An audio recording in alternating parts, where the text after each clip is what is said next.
thank you so much for that warm introduction. And just to quickly give an introduction as well on myself. So today's session is covered by myself and Frank. Both of us, obviously, we have our day jobs, but at the side, we're also trainers at Smart Academy, which is a training provider. So today what we'll be doing is really talking about how do you kind of re-strategize your comms, how do you move your marketing strategy online, and also happy to answer any questions you might have around digital marketing.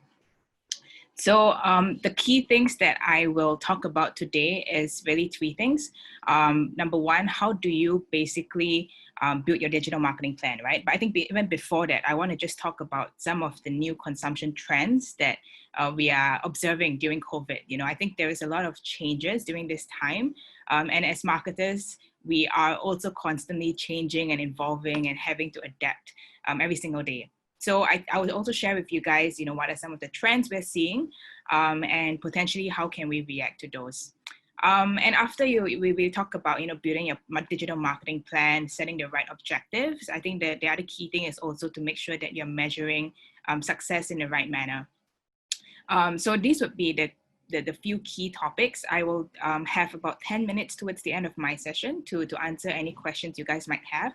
So as sections shared, feel free to put in any questions you have in the Q&A and I'll answer it towards the end. So, okay, let's jump straight into it. I think the reason all of us here are here on a Friday morning is because we understand this question, right? I think going digital now is really no longer a question of if, but really a question of, you know, how fast can we adapt to it, right? And I think what COVID has shown is that, you know, a lot of business owners, a lot of marketers are now kind of reviewing their overall marketing strategy and seeing like, okay, does this still make sense for my business? And before I move on from this question, I just really wanted to also get a sense of who is dialed in today in this call. So we have actually prepared, you know, a couple of polls for you, just a short questionnaire to understand a little bit about, you know, where you're at in your business. Are you currently, let's say, a marketer? Are you a business owner, or are you someone in the organization who is not in a marketing function but is also looking to try to build that up, right? So if you could just help me in the same and in this maybe take about one minute or so. We have a couple of poll questions. So if you could just answer them, it will really give me a better idea, right, of how we can take this forward. And the second question is, you know, do you currently have a digital marketing team set up today who is ready to kind of like, you know, adapt these strategies, or you're maybe right now still looking for the right team to do that for you? So, okay, once the results are in, I think I'll just share it with everyone, so we're kind of on the same page, right, as to you know who we're addressing today. Okay, so I'll just go on first while we collate the results. So I found this study, right? It's by Accenture, and I found it really interesting because I expected digital consumption to have increased, but I didn't expect it to be close to 200% more. And I think to us as marketers, what this means is if consumers are spending close to double their time online, you know, of course we are aware that, you know, with the need to be home all the time, you can't really go out, so footfall, everything has decreased. So what does this mean when we think about communications to our customers, right? We now have to have a very strong digital presence. If not, you would definitely be losing out on opportunities. So later I'll also talk about the different touch points that consumers are going through now. I think if anything, the number of touch points on the digital space is increasing per person. So imagine, right, if I'm spending like double my time online, I'm consuming more content, I'm surfing through more web pages, I'm looking through more videos, reading more articles, and that presents a lot more opportunities for businesses to get on board, right, to really present their companies when people are searching for a solution or just purely for entertainment. Jackson, if there are any results, just feel free to let me know. Yeah. Okay, so I think this, oh, okay, so we have it in already. So I see that 50% of you guys are business owners, okay, and the remaining is about an equal split between marketers and non-marketers. Okay, this is quite good for me to know, as well as the currently digital marketing team, 70% of you guys don't have one existing yet. So yeah, okay, thank you so much for filling in that short poll. So I think in terms of how I will structure this as well, is really about how do you get it going, right? And how do you find the right people or put the right resources behind getting your digital marketing strategy going. So I just want to take us quickly through, I think this is basically a kind of a worldwide digital ad spending forecast from now till like 2023. I don't think anyone is surprised here to see that, you know, digital ad spend is forecasted to be increasing over the years. And what it is doing is it is taking away money from other sources. It's not that the marketing spend is expanding. It's just more that, you know, we are redirecting resources to digital. This chart was produced last year in 2019. So obviously with COVID, there might be some changes. I think right now, at this point of time, in fact, marketing budgets have shrunk, right? So maybe this is not a very accurate representation, but I think what would be really interesting to see, right, is once we come out of this like nightmare period, how that growth will become a lot more aggressive and be more exponential in terms of the digital ad spend. Later, I'll also share with you like how it has basically sped up, you know, all the different movements into digital.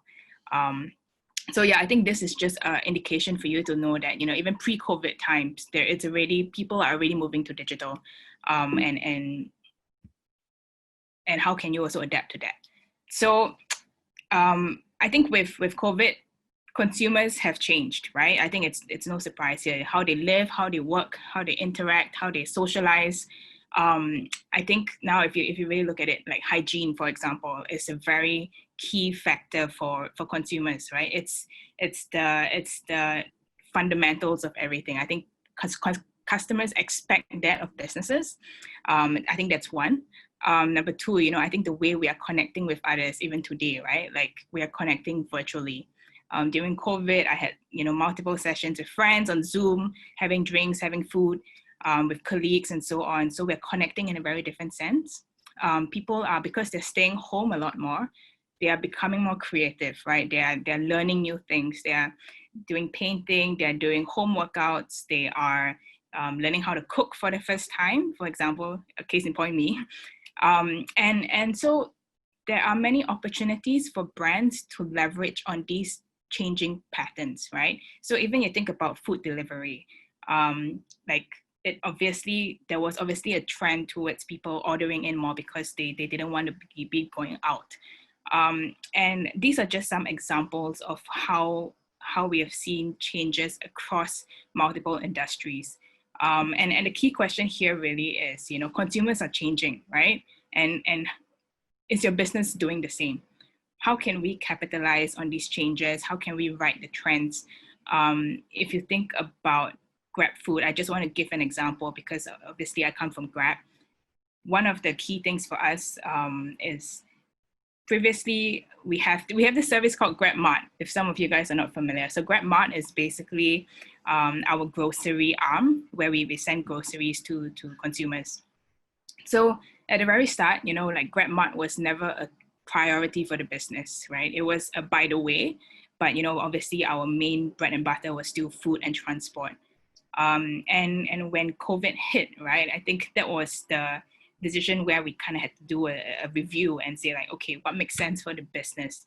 Should we still be investing in certain verticals, or should we be redirecting resources? So we realized very quickly, like, okay, why don't we invest more resources in Grab Mart, right? Provide all the necessity goods. So for example, your bottled water, your toilet paper, canned goods, etc., right? And really ride the wave. So that is just an example of how, you know, not just on a marketing lens, but also from a very business point of view, kind of doing a stock take of what you currently offer and whether there's any need to change, right? and subsequently from that, obviously your marketing strategy and your campaigns will follow all of that. So so I think increasingly you guys will see, if you're on Grab platform, more and more like ads on GrabMart. So that was just a little plug for GrabMart if you guys are not aware. Okay, so I mentioned about the digital transformation. So Twilio, which is a online comms, cloud comms platform, basically did a study, right? And what they have found is that COVID has essentially sped up the digital transformation by like around 5 years, which for me as a marketer, it's so interesting, right? Because one thing I must say about digital marketing is that trends change all the time. Every other day there is a new platform. Every other day there is a new trend and a new new automation technology. And how do you keep up, right? So it kind of keeps us on our toes. Some of these I'll be sharing some trends with you that has emerged from COVID. But I think that the fundamentals of it is these are actually not new platforms, right? They have existed for a while, but what has happened is it has really sped up the adoption and the usage of these platforms. So for example, right, I think the first one is e-learning. A lot of brands, companies are now taking their engagement online. So case in point, like both Frank and myself, we train at, we also do training modules at Smart Academy, right? So we also conduct lessons with students online. Another thing would be like professionals looking to upgrade themselves, or even then those are more of the training kind of module. But if you think about you as a business, right? How can you leverage on the fact that people are now kind of like more open to learning online, you know, a bit more self-help, right? So it's all about, in the digital space, it's all about value creation. I think what I've seen increasingly during this time is that a lot of companies, a lot of individual consultants, you have your financial consultants and whatnot, they are taking their service, bringing it online, offering free training sessions for or tutorials for customers, right? And use that as a lead generation platform. Of course, you know, after maybe a free 2 to 3 hour lesson, there's always an upselling component towards the end. But I think fundamentally, everyone acknowledges, right, that you have to first give value to the community before, you know, getting something back. So increasingly now, I think if you scroll through Facebook, you will see a lot of like free courses, or if you're buying your first property, I'll give you a free consultation. So all that kind of like little content as well as utilizing the platform to reach your audience.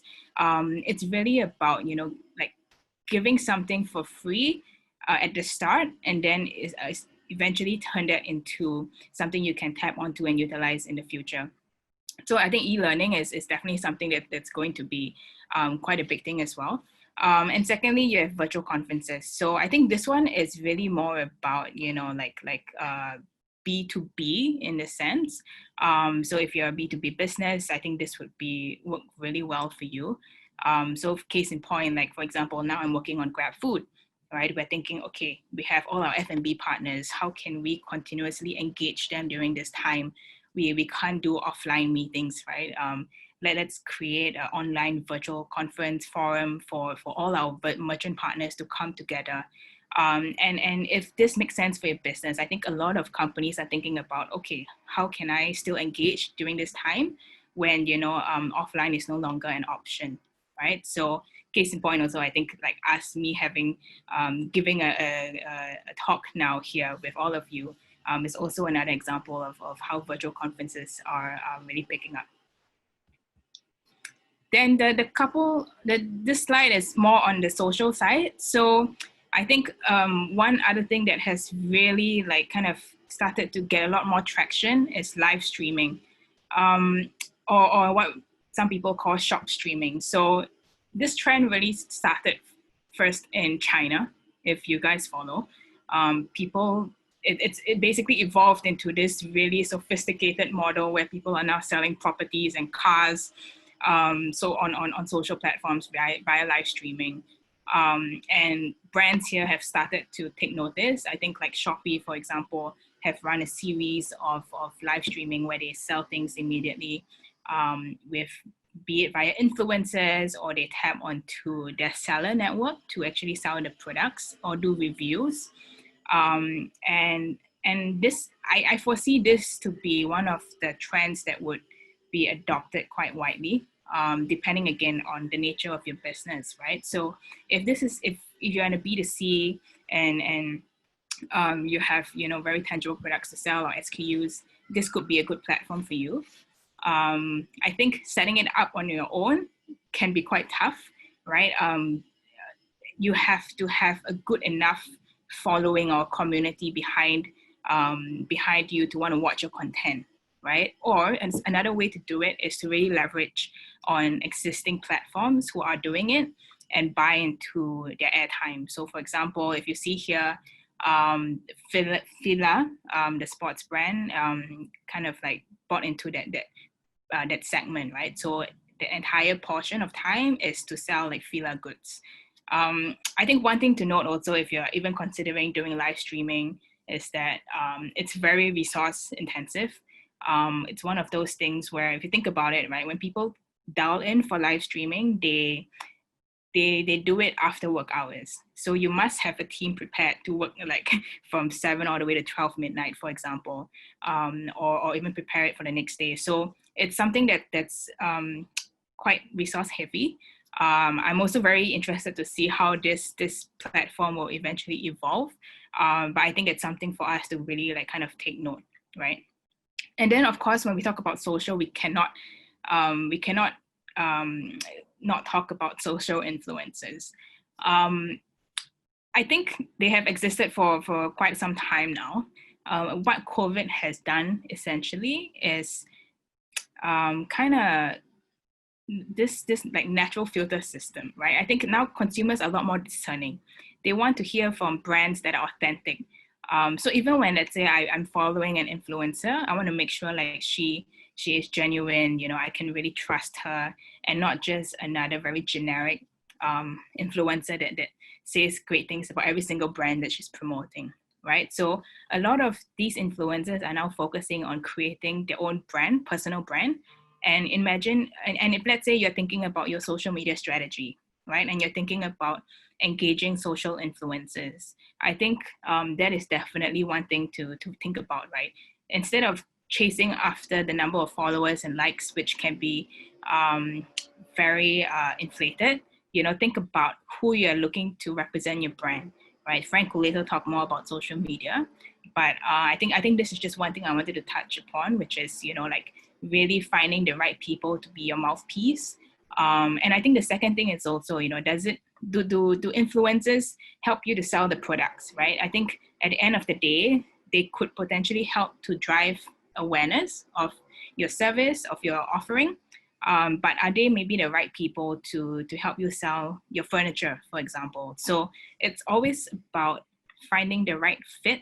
There are agencies who can do that for you to really sort out, like influencer profiles, or you could also go directly to them, which takes a bit more time and effort, but both ways also work. The other two which are emerging today are podcasts. One of it is podcasts. So this, as I mentioned earlier, I think these platforms are not new. Yeah, they've existed for some time, but I think a lot more brands and companies are adopting these platforms. So podcast is definitely one of them. Increasingly, like even I think CPF also just started a podcast about savings, trying to reach the younger generation.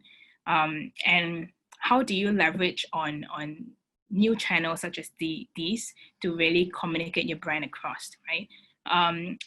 One thing about podcasts is you have to have really interesting content that people want to dial into, because if not, like you're just creating content and no one is listening, right? So I don't have time today to talk about content, and creating valuable content, but it basically cuts across every single channel that we think about, right? With podcasts, it's very conversational. It has to be informative.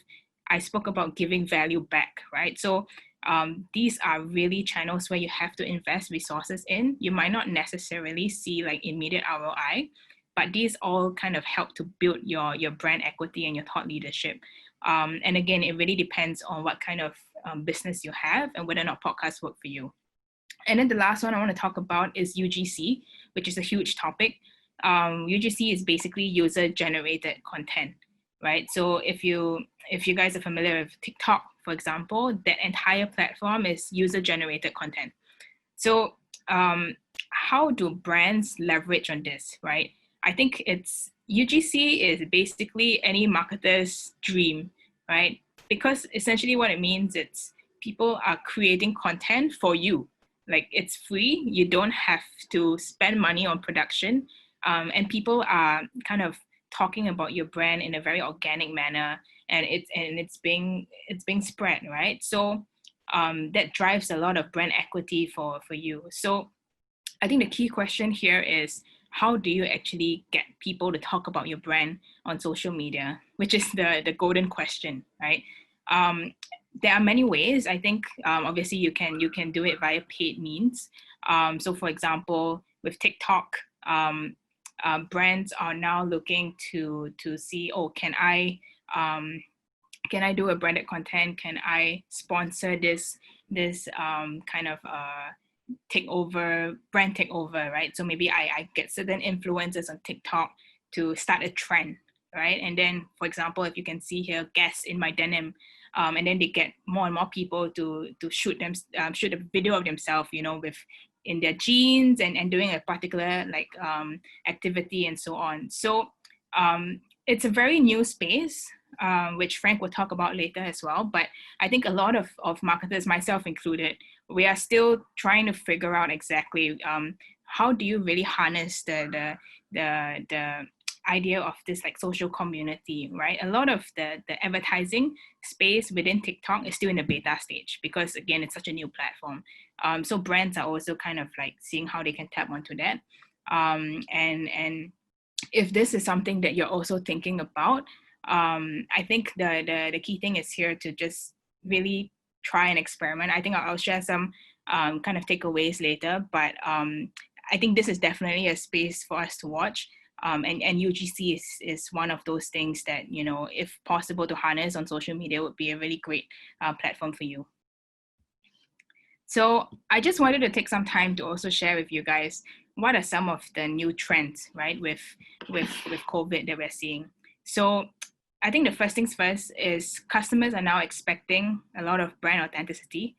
I feel like the brands that emerge after this entire COVID situation are brands that really know or like could really leverage on connecting with the end customer. I need to feel like I can trust you as a consumer, and I need to feel like you understand my needs, right?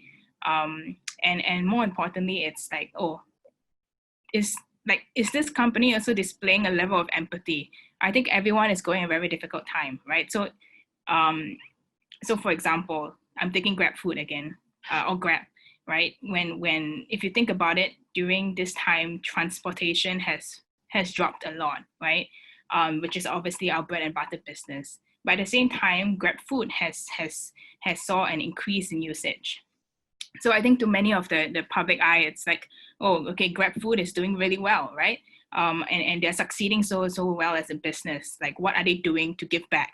There was that level of expectation of a company, and customers now want to see companies kind of in some way or form, have that level of giving back value.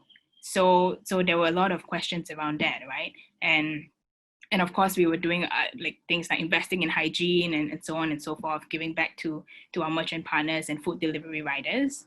But I think that's something that, when you think about your brand, like, is it still resonating with customers today? Or do you need to kind of reposition your comms? The second thing is on demand. So people are now expecting like products and services to be like delivered when I want, whatever I want when I want it, right? There's this thing called localized commerce, meaning like I want my needs to be served in this local radius of like maybe 3 km, right? Be it food, my healthcare, my entertainment. Now you know you have to have a 1 hour delivery guarantee. If you don't deliver within a time frame, people get upset, for example, right? So we are very spoiled in that sense to get things on demand. So when you're thinking about your last mile or your delivery service, if it fits into your business, right, how can you ensure that it is on demand?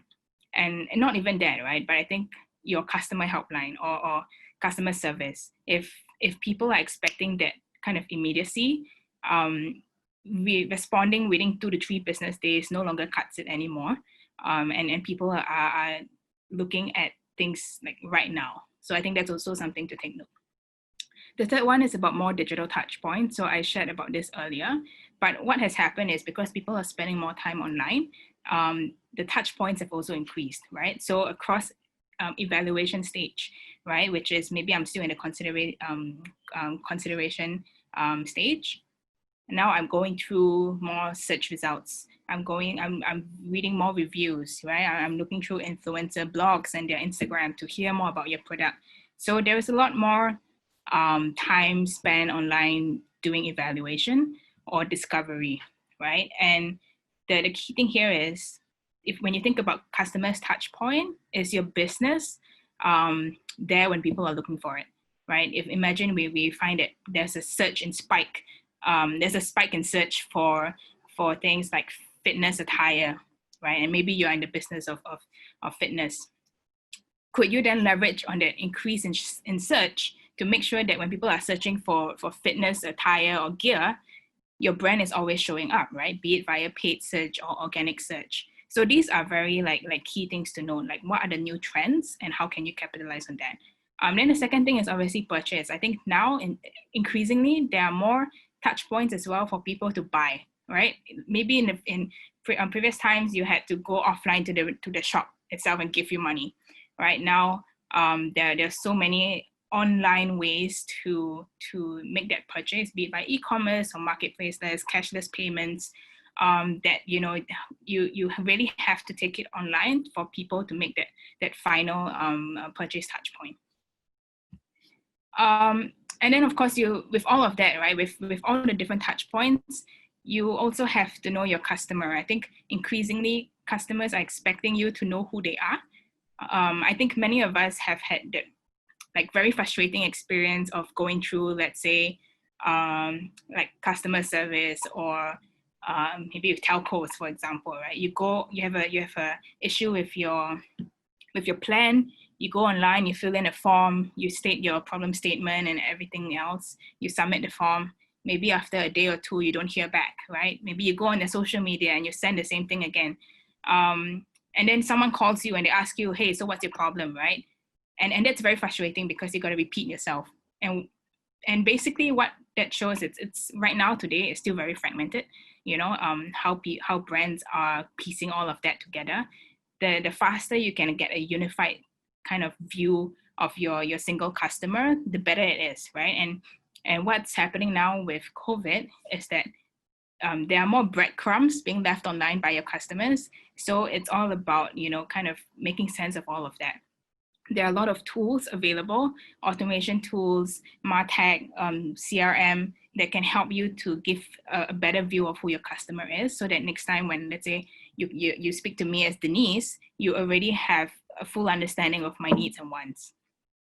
Agility, right? So this is one thing, I think it's a double-edged sword. I think as a marketer previously, we had a lot more time to plan ahead, 3 months, 6 months, a year, right? And now you're talking about creating campaigns in a span of days.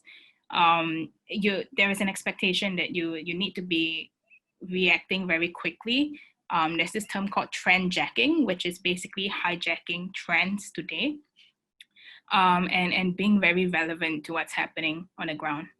Not just with campaigns, but I think when you think about new product offerings, right? As I mentioned earlier, the refocus from GrabFood to GrabMart. Another one that we came up we really put more resources in is Grab Express, which is an on-demand delivery service like Lala Move. So it's also about kind of like thinking, oh, do I have this capability right now, or maybe should I be offering something new? And heightened thresholds. What do I mean by heightened thresholds? Basically, I feel that, and this is also one of my personal like kind of observations, customers are also in a sense more forgiving when it comes to campaigns. So what do I mean, right? Done is better than perfect. So one of the examples I'll share with you here is a Grab example. This is in Indonesia. So obviously with the whole lockdown, production had to stop, right? And this was during Ramadan period, which is one of the biggest festivals in Indonesia.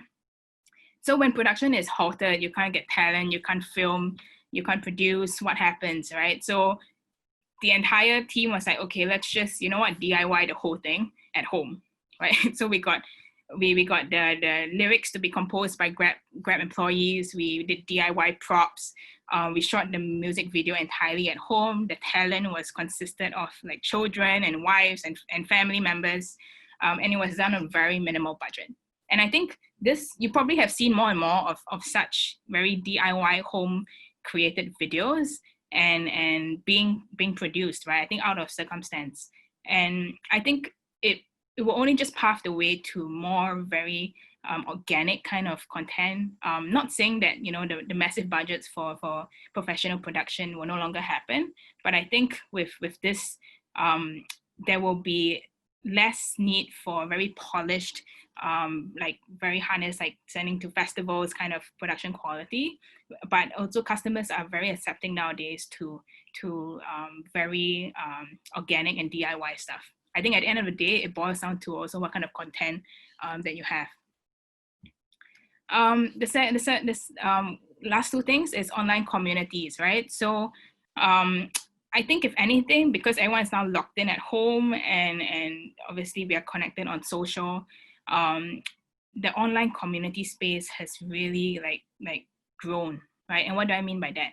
So if you think about communities and groups and forums, people are now rallying behind things that really speaks to them, causes, movements. For example, even the Black Lives Matter, I'm in Singapore, maybe I could also be a supporter of that all the way from here.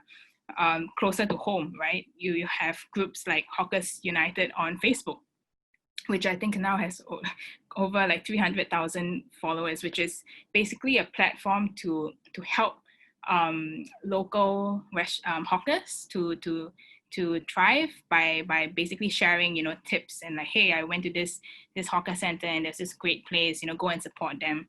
And basically it was a whole community rallying together to help, right, these hawkers who might be struggling during this time. And I just wanted to share with you how like Grab also did that. Basically, we realized that there was this huge movement around supporting local hawkers, right? So we were like, okay, we are also in a position to help. How can we do so? So what we did was we created a campaign called the GF 7-second ad, Grab Food 7-second ad. And we will say like, hey guys, take a video of yourself eating your favorite food restaurant from a hawker, and you tag them on Instagram and also obviously tag us, right? And what we will do is we will repost your content and share it and create an ad for it. So what essentially we're doing is creating free visibility for all these restaurant partners, and they didn't have to do anything, right? And so what happened was we rallied the community. We got over about 1,300 mentions for different F&B merchant partners, and we created the longest ad ever. I think it was like 50 over minutes long. So we are also in a position to support, because if you think about Grab, we have a huge following base. So we managed to give, you know, like generate a lot of impressions via this campaign. And obviously you also get like things like media coverage and whatnot. So I would say rallying behind communities can be very powerful, but at the same time has to be very organic. So unless, let's say, your business in a position where you can really kind of drive this, or it's really in your company's DNA, you know, don't don't force it if there's really no fit. I think that's the biggest takeaway for me. And the last thing is the optimized spending. So I think maybe another question a lot of you guys might have is about how do I effectively spend my marketing dollars to get the best ROI, right? Fundamentally, marketing is a cost center, despite how we argue. And when it comes to economic downturn, when you're reducing cost, marketing is always one of the first things to be cut, right? Unfortunately. But this is where I'll challenge it and say that with digital spend, what we are seeing a lot is actually now your ROI on every dollar spent on digital is higher now than pre-COVID, right? So if you're really thinking about leveraging on opportunities, I think this is also a crucial way to think about, how you want to invest in the channel.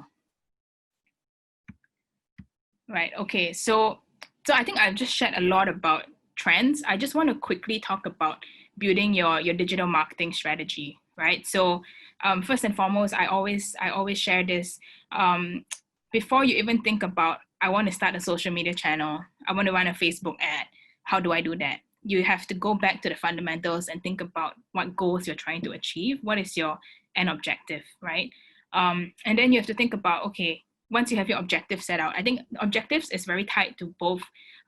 Your marketing objective, obviously, is very tied to your business objective. If let's say your business objective is to grow revenue by X%, right?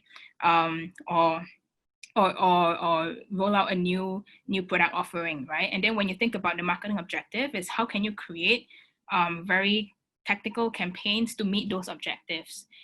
So establishing those at the start is super crucial. And then I think the next thing is really like, what kind of resources do you have in the first place, right? As I mentioned, marketing is a cost center. You have to, it's like a pay to play, right? If you don't have money, unfortunately, it closes you off to certain channels, right? So establishing that at the start, super crucial. Also, like what kind of team resources you have to help you to run those campaigns or go into those channels. Those would be things you need to nail down. And then 3 would be the marketing channels, right? There's so many, which I'll share later.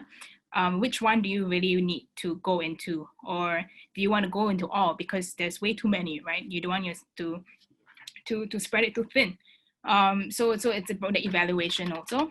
And then timeline, how long do you have to meet those goals? And then are you measuring the right things so that you can optimize for future campaigns? Objectives are, basically, there are so many, right? I think I just listed a whole bunch here, but basically, I just wanted to illustrate that these are some, not exhaustive, of the kind of marketing objectives that a marketer like me could be given. Like, okay, Denise, I need you to hit these certain objectives, right? And create a campaign around it. So looking at this, right, I think maybe some of you will be like, oh, I want to like make sure the campaign hits all these objectives, right? And I actually have heard things like that before. So one thing I just want to caveat is that when it comes to setting your objective, you have to be very, very focused, very razor sharp, because it would really affect the kind of campaign or the channel that you will use to meet that objective, right? So if you think about it here, I've listed down things like brand awareness. And then the second one is increased leads. Fundamentally, they are both very different, right? How I would approach a brand awareness campaign online versus something to increase my leads would be vastly different. So maybe now you're struggling with people knowing your brand. Imagine now I go on an e-commerce platform like Lazada, and let's say you are selling, I don't know, like maybe you sell home goods, right? Maybe you sell things like fans and whatnot, and your brand is maybe still right now relatively unknown. So imagine as a customer, I go in, right? I would obviously go for brands that I'm familiar with and have a level of trust between them. So how could you then, as a brand, establish your brand enough so that people would trust you and eventually make that final purchase, right? So maybe you need to invest in about getting people to know about you. Maybe it's about getting influencers to talk about you. Maybe it's about hiring a PR agency to help you get your brand to the media. So building that top funnel first might be currently what you need to do, right? Or maybe you tell me like, hey, Denise, I'm not struggling with people recognizing my brand. I'm struggling with leads, right? So then my question is leads, right? There's many ways to get leads. Are you looking at just a quantity game? Because right now, if you give me, let's say $5,000, I could run a lead campaign on Facebook. I could also run a lead campaign on Google, right? But I think it's no secret that Facebook generally gives you a lot of leads at a cheaper price. So if you're chasing after quantity, maybe go to Facebook, right? But the end question is, what do you want to do with the leads, right? Do you want, are you actually fundamentally looking at conversions? Because if you're looking at closing and conversions, maybe it's the quality of the leads. One thing about Facebook marketing, if you go really wide, you can get many leads, but maybe you'll be getting leads all the way from like Timbuktu or Zimbabwe, right? So it's all about making sure that you're spending your dollar in the right place to get you the right results that you want. I mean, I could go down this entire list, but this is just to illustrate to you that having the right objective at the start will then really help you think about the channels as well as the kind of campaign that you want to run. So when we think about resources, two things, right? I think the reason why I wanted to touch on this also because I think 50% of you also said that you don't have a digital marketing team set up today. So at my previous company in 99, I have had the opportunity to also build a marketing team from ground up. And there are two things when I was looking at budget, right? How much do I want to spend on direct marketing, which is DM? Do I want to park it in digital? Maybe I need some for partnerships, etc. And then having a very clear marketing budget at the start, right? And then the second thing is also headcount.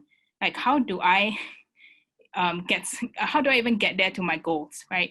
I don't maybe have an existing team, but I'm looking to build it, right? There are a couple of ways, right? Either maybe you have resources to get a full-time temp contract, so on.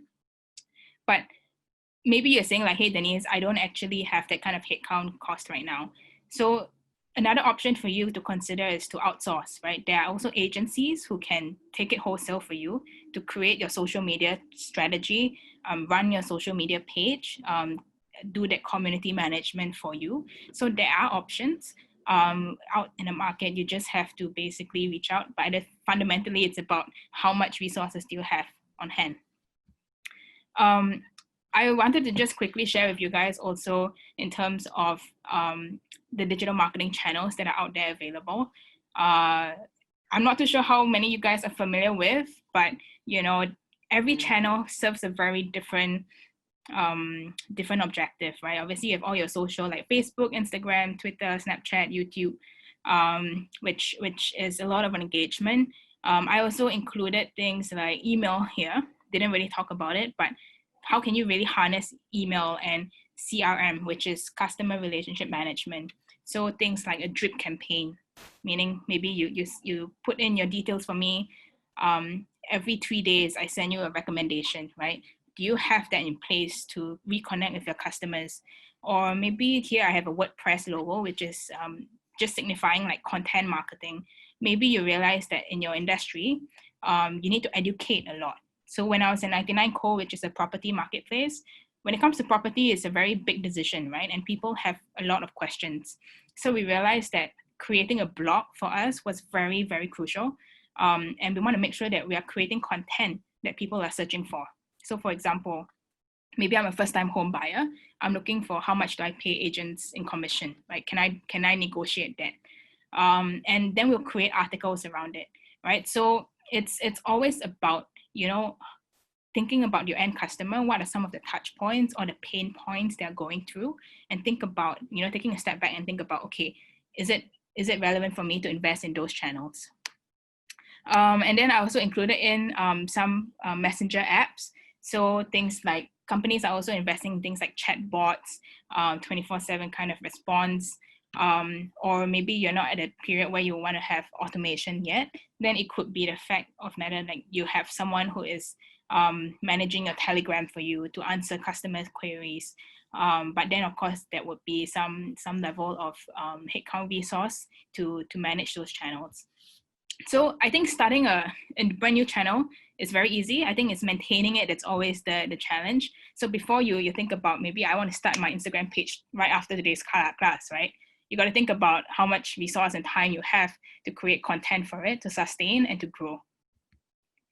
So I think one thing to note also, if there are any B2B marketers here, is that the B2B and B2C channels are starting to blur. Previously, it's very clear, there's a playbook, right? If I'm a business to business kind of a marketer, I want to, my audience is like other businesses. I'm going to use email, I'm going to use offline events, I'm going to use like content, right? But increasingly we see B2B marketers also moving into B2C platforms, like having a social media presence. So I feel like years down the road, I think it would just continue to blur even further and eventually just become this entire melting pot of like marketing channels utilized by both B2B and B2C marketers. So when you think about your marketing budget, I think at the end of the day, just kind of just to recap on the marketing budget portion, you know, like, do you need to think about opening new channels? Do you need to think about, you know, where your money is going? And is it giving you the ROI? Maybe you have been always spending on newspaper ads, right? Maybe now it's time to think about, should I take that away and pump it into somewhere else? My suggestion as a digital marketer is just to try things, see what works, see what doesn't, fail quickly. Don't have to overthink and kind of do a like 12-month plan with your digital marketing, right? Because things change all the time. So maybe think about it in a quarterly basis, and really kind of fine tune your targeting and optimize. And then of course, you know, I shared about objectives, right? So it's about measuring what really matters to your brand. I think this is just the last couple of slides. I just wanted to talk about hiring the right team. If you guys are in a stage where you're thinking about pulling together a team for your digital marketing. So right now I am at Grab, right, which is a huge organization. We have a lot of different specialized roles within Grab doing obviously specialized skill sets, right? So if let's say you're in a position where you have a dedicated team of marketers, maybe you have a performance marketer, you have a brand manager. These are people doing very different things, right? But I think if this is the case for you, then again, it's about understanding what you're trying to chase. Maybe you've established that social media is really crucial for your business, right? So it could be about hiring a social media content strategist or a community manager to engage with your customers online. If let's say you're in a business where your website or your marketplace is really crucial, maybe you need to get SEO consultant, right? So all these people plug a very specific gap in your business, which you can utilize upon and really tap on the expertise to grow really quickly. On the other flip side, if let's say you are a much smaller size company and you have a very, very lean team, maybe you have one person doing marketing right now, or you are the marketer and you have to double hat, which I also came from, because when I was at 99, basically as a startup, I came in, I was the only marketer at a point of time. And I had to wear multiple hats, right? So it's a more generalist role, and it's more of a problem-solving mindset. So if you're looking to hire, it's about finding that person who is very flexible. I think fundamentally having a good idea of the different channels. You don't have to be an expert, I think, but it's about, you know, being able to employ various tactics, right? So case in point, when I was at 99, I was at times a writer, I was a designer, I was a PR manager, I was an events person, I ran performance ads. So it was very, you wear multiple hats, and these are things that, you know, if you have an existing team, you can also, for example, upskill, send for training, so that they get exposed to new channels and be able to employ different tactics very quickly. So yeah, I think I just want to leave last few minutes for Q&A, but before I leave for Q&A, I just want to like leave some food for thought. Fundamentally, I think the question is asked, you know, is your brand still relevant today? And not just with position and branding, even though I know I wrote it under position and brand. It's also about your service and offerings, right? What are consumer needs today, they're changing. So like how is your company also adapting? Do you need to also revisit your communications? People now want something that they can relate to, right? So and they're looking for connection. So if you've always come across very corporate, very a bit traditional, old school, maybe now think about how do you really resonate with your audience who are looking for authenticity, right? I think that's the key thing. And of course, then we talk about the channels earlier. So kind of do a stock take today on like what are some of the channels that you guys are using to get your leads. Are they working for you? Or maybe COVID has, caused this thing where you can no longer utilize those on offline channels, right? So what are some online media that would really make sense for you? And the last one, it's just something to think about. I think increasingly we're seeing brands also looking at more opportunities. I think just being creative, right? Are there any like new partnerships or collaborations that you can kind of establish with other brands? So for example, like in Grab, we had a Putian, which is a Chinese restaurant, tie up with Tiger Milk bubble tea. Very random kind of collaboration, but basically it helped to increase both orders on both ends, right? And think about some of your network and whether or not those are things you could to utilize to further elevate, because at the end of the day, I think we're all in this together. Everyone is really trying to get through this time. So it's about kind of leveraging on the network. And yeah, with that, I think I'm more or less done with my segment.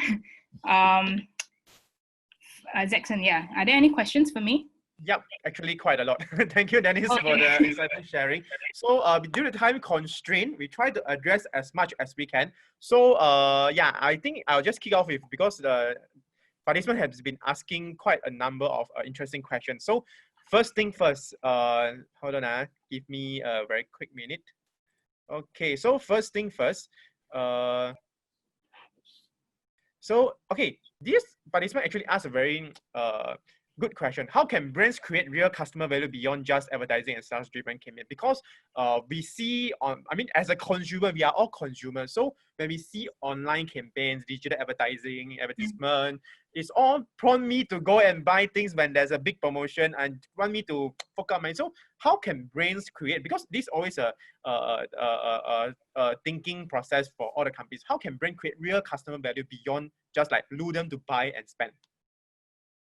I think that's a great question, and the fact that whoever asked that question is thinking about it is the key, right? Because at the end of the day, I think a lot of brands, even like sometimes I find like as a marketer, we kind of slide back into it. We do a lot of like, hey, buy this, buy that, we're great, like a lot of chest beating. And one of the things I always find is helpful is place yourself in the shoes of the customer. Like fundamentally, we are all customers ourselves, right? And the question I always ask is, why would I care? Maybe you're creating this really fancy video about, your services and whatnot. Would I watch the full 3 minutes? Would you get my attention? Like, what's in it for me? Like, consumers always have that mindset, right? My time is so precious. I have only that many minutes to spend in a day. So I'm going to be very selective. And the only way I think a brand can connect is really about fundamentally thinking about, okay, what does the customer really want? Put on your customer mindset, right? Don't think about it as a business. And what are they looking for? I think psychology has shown time and time again that people are pain avoidant instead of pleasure seeking. So are you addressing a pain point, right? And can you, whatever content that you produce, or if you're talking about giving back value, right? How can you educate or share with your potential customers that, by these are some of the things that can help elevate your pain. So again, it's really putting yourself in the lenses of the customers. And then from there, it's a starting point, right? Then you can think about the different channels to utilize. Do you want to create a video? Do you want to create a blog post? Do you want to create a webinar or Zoom, whatever it is, right? So there are many different ways. Those are more tactics based, but I think fundamentally the question to ask is, what are your consumers going through and what are they struggling with? Yeah, I think marketers, business owners, or salesperson, we often forget when you are pitching sales. You're also a consumer, so maybe put into the shoes of a consumer. A way of thinking will be, it's an often thing that when we do sales, we've often forgot we often forget that they are people, they are consumers. So we can think of the other way around, not just pitching, but taking their consideration and their mindset into when you are doing all these kind of things. Thank you, Dennis. So, okay, moving on to the next question. So, it's money talks. So we have quite a number of attendees asking about ROI and the cost center. So, okay, Chen Kok asking, I see digital marketing more a sales channel than that can replace salesmen. During bad time, company cut others but not sales team. Will digital marketing still be considered a cost center or profit generating in new era? And also this, another participant asked, we all know digital marketing will contribute greatly to sales figures or at least brand awareness. How much percentage of profit should business be looking at to set aside for digital marketing efforts in terms of ROI? So basically what both of them are asking is about money talks, is money. So the cost center, because we know that manpower is always a big issue and a major cost center for a company. So, but people say, I need to spend on digital marketing, I need to spend on sales, promotion. So how to balance, and what is the, with COVID-19, post-COVID era, what is the future trend in terms of like, when boss want to make a decision on spending money or not spending money, what is the concern behind that you should, you can give some advice to them. Okay. As a marketer, I struggle with this all the time also because I'm always fighting for budget, right, with my management. So one thing I love about digital marketing is that you can measure results, right? It's very black and white. There's no gray area. Previously as marketers, we would run ads across digital on traditional, on like out of home, print, radio, TV, but it was a very spray and then you pray for results to come in, right? But now with digital marketing, I think every dollar you put in, you can measure the ROMI, which is the return on marketing spend, right? Imagine now I pump in $5,000 to run a Facebook campaign. And let's say I generated like maybe 1,000 leads, right? And from after the leads, I realized my convergence from a lead to an end customer is maybe say 20%, right? So there is no hard and fast rule on how much you should spend. I think it really depends on your business, but it's also about establishing what is your cost per lead or cost per acquisition. We have this thing in marketing which we call CAC, customer acquisition cost, right? So maybe you're at this point where you don't know what your CAC is, your CAC. So it's all about running campaigns first. Maybe you start with a baseline. Maybe I say, okay, I'll try putting $1,000 in Facebook, and then you run, right? And then you see, okay, from acquisition, or maybe from awareness to acquisition to the final close, what eventually did it cost me to get my customer, right? Maybe it was $25. So now on it as a benchmark, I know maybe to get me a customer on Facebook cost me $25, right? So from there, if you have a business target or a business objective, you need to hit X number of sales or whatever it is, then you can work it the other way around, right? So you have the target, your acquisition cost, just extrapolate it, and you can kind of understand, okay, I need to have at least this marketing budget set aside, right? Of course, this is not even talking about optimization, which Frank will talk about later. Like, how do you further optimize your campaigns so that you can bring down your $25 to maybe $10? So it's all about experimentation and trying. I think, unfortunately, if you guys are looking for the golden answer is how much to spend and how much is the ROI, there isn't one, because it really differs, right? And at which stage of your business you're at, whether you need to pump in more into conversions or, let's say, brand awareness. Understand. So don't stop thinking. The money issue is always big, and like what Dennis said, there's no golden answer. So the best part is to we evolve according to the situation. Mentioning these, right? Actually there's a participant asked to, because just like I mentioned, the Grab actually launched a campaign because I'm a Grab user also. So it's like like SG United, and to give your thoughts to all the frontline workers and all this. So there's a participant asked, what's the tips for company to stay current and relevant when launching a campaign? Great question. I think fundamentally, don't force it if you cannot fit into that conversation. Yeah, because people now can call a lot of bullshit very fast, right? Oh, you're just trying to write the trend and everything. It's not genuine. So unless it really makes sense for your business, then do it. And I think fundamentally, I spoke a lot about your brand identity and your core. Like also, I guess now this time, a lot of companies are rethinking about what do they stand for as a brand? How are they planning to communicate with their customer? What is your brand ethos, right? At the basis of it. And keeping relevant to things, it's not just about, appreciation for frontliners or whatnot.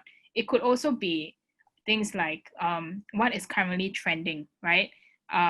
So I think one company that I really love is like Circles Life. They always know how to capitalize on things that are like current and trendy. So for example, that there's everyone now when you go in, you have to check in the QR code, right? So they created a campaign focusing on QR codes and like saying like scan to like get your first plan off for free or whatever. So there are many ways to be relevant. It's not just about the really like every feel good kind of ways of showing gratitude, but also about keeping current with the trend. So I always say, like, if you can keep your ears on the ground, always follow pages that are very current, keep up with the news. If it makes sense, like quickly turn around a campaign for your business.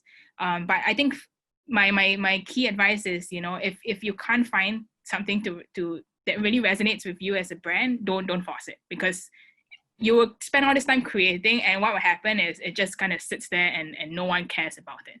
So yeah. Yeah, I think stay relevant, but don't forget to stay genuine. Yeah. And also don't hard sell. I mean, as a consumer, we are so against on in terms of the hard selling, and yeah, you are just obviously too obvious and too purposeful. Then it's okay. So due to time constraint, I think maybe we move on to we can quickly summarize. We still see quite a number of questions, but I think now actually there's a 3 participants asked, because like Leslie asked, please advise what are the things to do first if you want to start out an online business. And Rain asking, everyone knows that digital marketing is the way to go and to focus on. The question is, how can business do things differently on digital marketing front and ultimately stand out and differentiate our business? And one even saying that he see that his friends is doing on digital marketing, but not that as good as what they are expected. Like the result not that good. So maybe summarizing all the sharing your just on you have, and your maybe you can give some very insight and some advice to the business owners and marketers out there. What is your maybe a tips and suggestion when they are doing digital marketing and campaign? Okay. So I think to summarize my portion, right? I think I talk about like brand authenticity a lot. And because I'm always believing in a consumer empathy like kind of mindset, right? I think first and foremost, brands who do that will do it well. I spoke also about value creation. So are you able to give certain things for free, right? And then get something else in return? So it's not all about hard selling. Sometimes when we talk about giving value, it could be maybe you have key expertise in a certain area, which is like, I don't know, like maybe you own a renovation company, but you can come up with content that says like, how do you make a small room look big, right? So it's about creating things that people want to tune into or consume. And think about whether you have that expertise in your company or in your team today to create that kind of valuable content. And then the third thing is, I mentioned about objectives, right? Like so many people are jumping on a bandwagon. I'm seeing so many different Facebook or YouTube ads on like, oh, drop shipping is the next best thing, all this kind of stuff. And how do you stand out because it's so cluttered, right? I think at the end of the day, it's a few things. Think about whether this channel really is the one that you need to jump onto just because everyone else is on it, because first and foremost, very crowded, right? And then the second thing is about the targeting that you're looking at. Many people are just kind of going very wide with their targeting, but going back, I know I keep talking about consumer mindset, right? Like going back to your customers, think about how they go about their day, how are they consuming content, who is the ideal customer for you, right? Is it, rather than just saying, oh, I want to target 35 to 50-year-olds, be very precise, right? I feel like they are very health conscious. Maybe they are they are family, they have a family with 2 kids. So these are kind of the struggles. So thinking about their customer journey, and then from there, you can really think about not just your targeting, but the kind of messages you can bring across in your campaigns to really resonate with them. So I think if you hear, I think I just want to summarize it. Like I keep talking about relevance and resonating. Digital marketing channels are just leaks for you to run your campaigns, right? They are not your solution. The solution is really your core offering and what kind of value you're giving back. So I hope that was helpful and just a good reminder for all of us, when we think about our marketing. Thank you, Danny. So as like what consumer we always, I mean, customer likes customization. There's no one size fits all solution. So for every business, every marketing plan campaign, our business, I mean, all the attendees out there, our business owners, marketers, do keep in mind what Dennis has mentioned just now. Stay relevant and think of what your consumer need. Think of it, put into their shoes to think. So thank you so much for Dennis for the sharing just now. Thank you so much for the insightful sharing. So I believe Dennis will be staying around. Maybe there's still more questions. You can take a look. If possible, maybe can I think answer it. And so that if not, then we'll see how we can address it after the whole session. We can forward the question to you. Okay. So thank you once again. Thank you, Dennis, for the sharing. So now thank you. Let's move on to our next speaker, Frank, ex-regional performance marketing manager at Uber. Frank managed user acquisition for Uber across 9 markets in APAC, working with GMs and business leads for regional business planning and recommending growth marketing strategies. So Frank currently leads performance marketing for RB's e-commerce go-to-market strategy in Southeast Asia. So Frank, without further ado, over the time to you. Thank you. Thanks, Jackson, and thanks Denise earlier for presenting. So great introduction, Jackson. I'm just going to add on one specific part which I didn't share earlier, which is actually that in the past couple of years, I've also worked with a number of startups to just support them as consulting basis. So I've worked with around, I think, 6 startups before in the last 3 years, in a mix of different industries to basically help them to do some basic initial work, kind of set up the groundwork, and then eventually train their marketing team or anyone relevant to run the digital marketing strategy. Now, in doing so, I actually realized that there are 3 main common mistakes across all these companies that are kind of like eureka moments when I shared them with the team, with the CEO, with the CEO. So actually, that's what my section will focus on, which is that now that you have understood from Denise how to set up your organization for success, when you actually go towards running your first or improve your existing digital marketing strategy, what are the 3 thought starters I want to leave you with to do that? And often it's actually quite similar to what some of you asked, where most of them, these startups who approach me, they don't come to me and say, oh, can you run on digital marketing? They actually come to me and say, Frank, I've been doing this digital marketing strategy, these campaigns for the last couple of months, but the business results are far from what I expect. If you look at these campaigns for me, how will you improve them? And that's the thing I always see, right? It's like the fundamental mistakes they're making. One thing I always teach my class on the weekends is very standard, which is many people can run ads. Few of them are really digital marketers. So that's what we'll leave you with in this section. We won't go too technical, but I'll just give you 3 high-level tips to succeed on Facebook ads in particular. So with that, I'll just start presenting. All right, so maybe let's take a step back first and understand the overall social media landscape in 2020. So this is a slide that I think is pretty obvious. I won't touch too much into it. Simply, social media is at an all-time high in 2020. Now, with that, let's take a quick guess. So I will have a couple of slides that I will ask you questions and you can respond to me on the chat. So if you open your chat box now, you'll notice that under the To section, you can select all panelists, and you should be able to select all panelists and attendees. So when you answer my questions, do try to select the all panelists and attendees function so that there's more participation and everyone else can see each other. If you just send it to all panelists, only I will see it. Okay, so my first question to you is, let's take a guess. Now that you know that social media is at all-time high, which is the country do you think has the highest usage of social media globally? Now, of course, I'll give you a clue because it's a bit too broad a question. This country is quite near to Singapore. It's somewhere within the region. So in the next half a minute, take time to think about it and give to me the answer on the chat.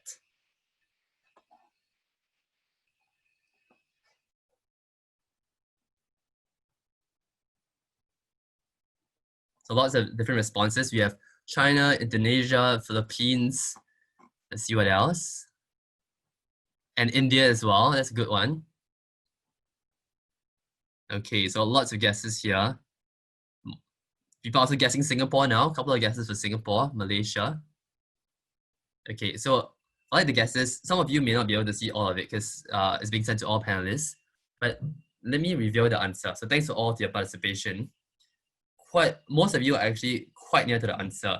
And the answer actually is Philippines. So I think a couple of you guys that, including Rain and a few others, Christine as well. So Philippines, if you look at this chart all the way on the left, 3 hours, 53 minutes daily time using social media. Many of you guessed Indonesia as well, and it's pretty high. You may actually see it's on the 5th. So 3 hours, 26 minutes. So pretty high as well. Now, many of you will obviously be running businesses focused on Singapore. So to find Singapore, just look at that white column that says worldwide. Go 4 spaces to the right. You'll see the Singapore chart, smack in the middle. So Singaporeans, we like to use social media, but kind of like average globally, 2 hours and 8 minutes. So this slide just an additional one to show anyone who operates in businesses outside of Singapore, you may need to cater your strategy differently in different markets. For example, you may notice our friends all the way on the right, Japan, where lots of Singaporeans love to travel, only 45 minutes. And that is consistent with what I've heard from my Facebook representatives. And I know this well because I advertise on Facebook in Japan. So indeed, it's quite a low market for usage. Now, one thing I want to clarify right at the outset is that despite all the scandals, despite all the issues that's been happening, that's been raised to Mark Zuckerberg and Facebook in general as a company, Facebook still remains as by far the world's most used social media platform today. In addition to that, they also own 4 of the top 6 social media platforms. And one last thing I want to touch on before we jump to the next section, whenever I talk about Facebook advertising in the next half an hour or so, Facebook and Instagram, basically, I'm using them as interchangeable terms because any campaign that you run on Facebook by default will include Instagram. So if you are a business that want to utilize, let's say, Instagram stories, Instagram feed ads, when I talk about a Facebook campaign, you are basically running that as a default option. You have to opt out if you wish not to. Okay, the last slide before we jump into those 3 tips is, this is actually kind of tip 0, where Facebook has been moving towards a pay-to-play model. This section focuses purely on Facebook ads for a reason. And many of these startups that approach me, right, a lot of them, of course, they will be using organic, which is basically, when you post content on your Facebook page for free. So of course, businesses are encouraged to utilize it because it's a free way of reaching out and enhancing your social media presence. But there's one particular problem, which is that the last 4 years, so actually in particular this period of 2012 to 2016, Facebook organic reach fell from 16% to 2%. And actually, I have on good authority from my Facebook team, and today, the number is less than 1%. So in other words, right, let's say you are a startup that has invested a bit of time, a decent amount of time into building up your social media followers. Now you have 10,000 followers. Every single Facebook post that you work so hard to craft and send it out, only less than 1% of your whole followers are seeing it, which is basically out of 10,000, less than 100 people see it per post, which in my opinion, is a very, very poor use of your scarce resources in a startup. This is my number 1 tip to almost all the CEOs I've spoken to in startups. Spend less time dedicating resources towards organic. Do spend some time on it, but definitely invest your time, if possible, into Facebook advertising. And I think quick answer to one of the questions that came up. Yes, the slides will be sent across to you guys as a whole, between myself and Denise, following this section. Okay, let's go into the meat of it. Why do most Facebook ad campaigns fail? 3 tips for you to get ahead and differentiate your strategy, which I think is actually what some of you asked just now. So the first mistake, this sounds very obvious, selecting the wrong campaign objectives. Now this is a bit different from earlier when we talked about business objectives, and that's what Denise covered on. This is actually on Facebook campaign objectives. So to give you some context, for anyone who has run a Facebook campaign before, the first literal step that you have to do before you even write your campaign name is to fill in what objective you are going for. So I'll go through some basics first to let you know what objectives there are, and then I'll share with you what a common mistake is. All right, so these are 4 common campaign objectives. First, brand awareness. Simply speaking, it maximizes the reach of your advertising to people who will remember your ads. And this is of course best for new companies or for existing companies launching new products. Second will be traffic, which maximizes traffic to your website as it suggests. That one is also very simple, app installs, which is essentially connecting your Facebook ad campaign or your ad account to the app store of iOS and Android, and hence allowing you to run app install specific campaigns. The final one would be conversions, which you drive a specific business goal, such as signups, in-app actions, and purchases. And of course, it's best for mature companies. Now, what I want to share with you next is that actually based on these four relatively innocuous looking things, Facebook's machine learning algorithm is very advanced. And let me show that in a simple example, which I'll get you to participate in. So this section is mildly technical, but I'll walk you through it. So what I want to ask here is, what type of Facebook objectives do you believe that these two campaigns below, campaign A in the first row, campaign B in the second row, are utilizing? So some basics here. Both campaigns have the same cost. They ran at the exact same time. They're targeting the exact same audience. And by the way, this is real life data I've pulled from a very small section of my campaigns. Now, these are of course some of the options. And just to walk you through the information here, the impressions refers to the number of times your ad has been seen. Clicks are the number of times your ad has been clicked on. Cost per click, of course, refers to clicks, cost divided by clicks. And click-through rate is how often your ad gets clicked on out of 100%. So in the next half a minute, just take a look and take time to digest this data and share with me based on the options below, which you believe belongs to campaign A. So just say A, objective, B, objective.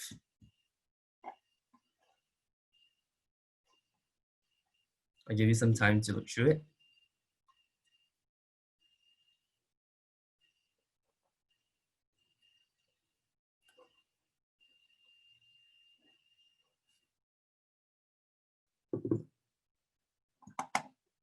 So the way this works is, based on the options below, let me know in the chat which campaign A is. So A, what objective do you think it is?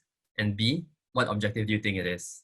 I think some of you have already sent it to me directly as well, so I can share some examples that you've been sending.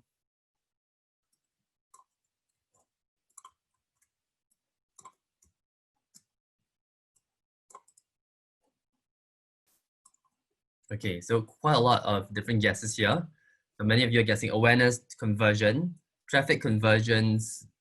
Let me see what else. Traffic conversions again, brand awareness conversions.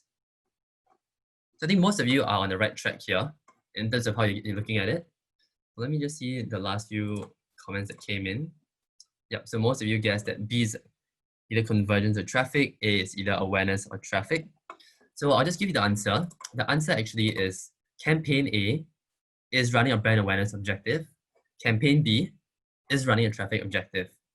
So recall that I said earlier, these two campaigns are running to target the exact same audience at the exact same time, but the results are completely different.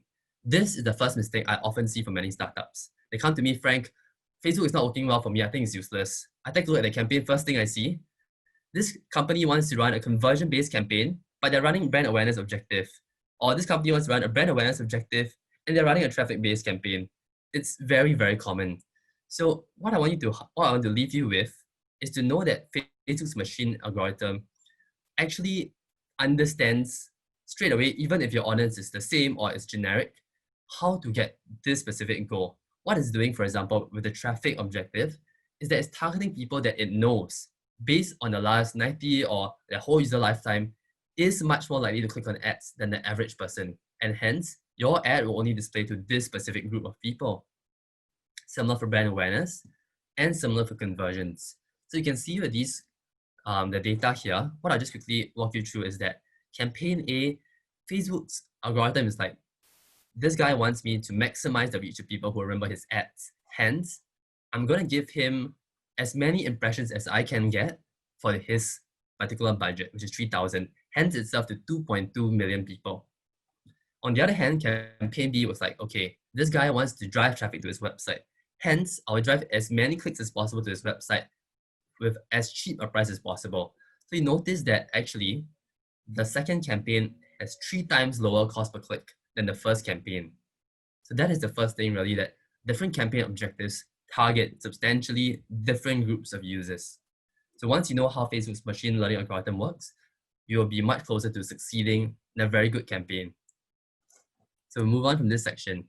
The second one is a very common one as well, and this is what most of you know Facebook as, which is a platform that has very good audience targeting capabilities. Now, the challenge I see is that some people actually overestimate targeting capabilities. And what do I mean?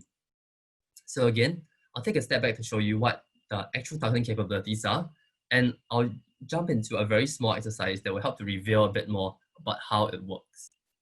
So this is the actual campaign setup view, and the specific things that you can utilize as audience levers will be things like your demographics, so your audience gender, their age, or even their education level. You could have geographic data, so you target the whole of Singapore, a specific area in Singapore, a specific state in the US, so on and so forth. There's customer relationships, so you can target people specifically who have liked your Facebook page or people who belong to existing CRM or email lists. You have psychographics, so that's what Facebook is commonly known for, which is interest-based targeting based on their interaction with pages on or off Facebook. And this is where we'll be diving into in just a moment. Fifth, time and event. So this is of course specific to businesses who only open at specific opening hours, and you may only wish to have ads running at that point in time. And number 6, device. So very straightforward. Again, you want to target users specifically on their mobile, on desktop, iPhone only, Android only, and so forth. So what I want to investigate a bit more is, how are your interests on Facebook specifically cataloged? When we say that you're targeting people with an interest, let's say I'm a cycling shop, I want to target everyone which has an interest in bicycles. What does that actually mean? So I'm going to actually jump off my slides now and walk through this exercise with you. So go to your own Facebook pages. You can also do so by going to your mobile version. So if you see mine, for example, I'm seeing an advertising ad over here. You can see it by the word sponsored. So what I want you to do is click on the 3 right dots on the upper right corner of the ad. Once you click on this 3 right dots, select why am I seeing this ad? And you'll get some information of the advertiser, but that's not actually what we want to look at today, though it's useful. You can take a look at what your advertiser is doing. But what I want you to do is click on make changes to your ad preferences, this particular button below. Once you click on it, you will load every single interest that Facebook has cataloged for your account in your entire account's lifetime. So for example, this is mine. And if you take a closer look at it, so I'll give you a couple of minutes, of course, after this, but I'll talk through it as well. Quite a bit of it is relevant, but quite a bit of it as well isn't. So take a look at yours. Take a look at how useful you think it is for potential companies wanting to target you.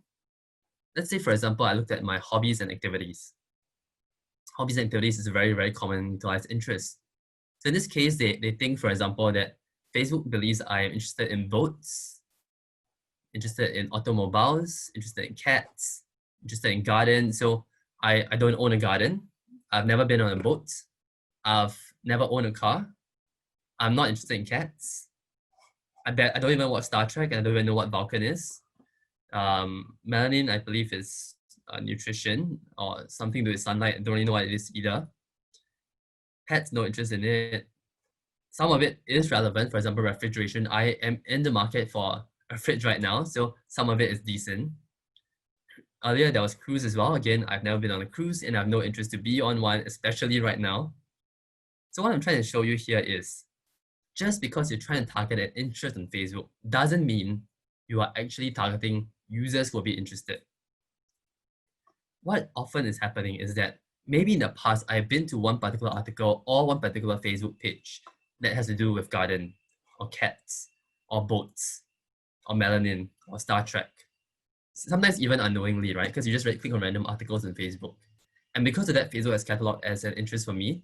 And people who, let's say, let's say you're a pet shop owner, you want to target people who want to buy cat food.